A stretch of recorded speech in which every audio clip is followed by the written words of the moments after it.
Believers eastern church പരമാധ്യക്ഷൻ മോറാൻ മോർ അത്താനാസിയോസ് യോഹാൻ പ്രഥമൻ മെത്രാപ്പൊലീത്ത അന്തരിച്ചു. അമേരിക്കയിലെ ഡാലസിൽ വെച്ച് വാഹനാപകടത്തിൽ ഗുരുതര പരിക്കേറ്റതിനെ തുടർന്ന് ചികിത്സയിലായിരുന്നു.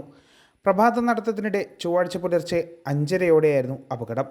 ശസ്ത്രക്രിയയ്ക്ക് ശേഷം ആരോഗ്യനിലയിൽ പുരോഗതി കൈവരുന്നതിൻ്റെ സൂചനകൾ ഉണ്ടായിരുന്നു. ജീവിതത്തിലേക്ക് തിരികെ എത്തുമെന്ന പ്രതീക്ഷകൾക്കിടെയാണ് അന്ത്യം. അജ്ഞാത വാഹനമിടിച്ചാണ് യോഹന്നാന് പരിക്കേറ്റത്. തലയ്ക്കും നെഞ്ചിനും ഗുരുതരമായി പരിക്കേറ്റിരുന്നു. 4 ദിവസം മുമ്പാണ് ഇദ്ദേഹം അമേരിക്കയിലേക്ക് എത്തിയത്. ബിലീവേഴ്സ് ഈസ്റ്റേൺ ചർച്ചിൻ്റെ ടെക്സാസിലെ ആസ്ഥാന മന്ദിരം സ്ഥിതി ചെയ്യുന്ന ക്യാമ്പസാണ് സാധാരണഗതിയിൽ പ്രഭാത സവാരിക്കായി അദ്ദേഹം തിരഞ്ഞെടുക്കാറുള്ളത്. എന്നാൽ അപകടം നടന്ന ദിവസം രാവിലെ പ്രഭാത സവാരിക്കായി ക്യാമ്പസിന് പുറത്തേക്കാണ് പോയത്. ഇതിനിടെയായിരുന്നു അദ്ദേഹത്തിന് അപകടം സംഭവിച്ചത്. ശസ്ത്രക്രിയയെ തുടർന്ന് ആന്തരിക രക്തസ്രാവം നിന്നിരുന്നു. രക്തസമ്മർദ്ദത്തിൻ്റെ അളവ് ഗണ്യമായി മെച്ചപ്പെടുകയും ചെയ്തിരുന്നു. സഭയുടെ നോർത്ത് അമേരിക്കൻ ഭദ്രാസനത്തിലെ ടെക്സാസ് ക്യാമ്പസിലാണ് ഇദ്ദേഹം സാധാരണയായി പ്രഭാത സവാരത്തിന് നടത്താറുള്ളത്. അമിതവേഗതയിൽ വന്ന വാഹനം അദ്ദേഹത്തെ ഇടിച്ചു തെറിപ്പിക്കുകയായിരുന്നു.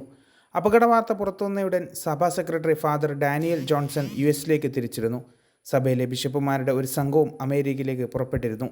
ഇന്ത്യയിലും ഏഷ്യയിലും ശ്രദ്ധ കേന്ദ്രീകരിക്കുന്ന സംഘടനയായ ഗോസ്പൽ ഫോർ ഏഷ്യ എന്ന പേരിൽ നേരത്തെ അറിയപ്പെട്ടിരുന്ന GFA വേൾഡിൻ്റെ സ്ഥാപകനും പ്രസിഡന്റുമാണ് 74-കാരനായ KP Yohannan. News desk 1 India Malayalam.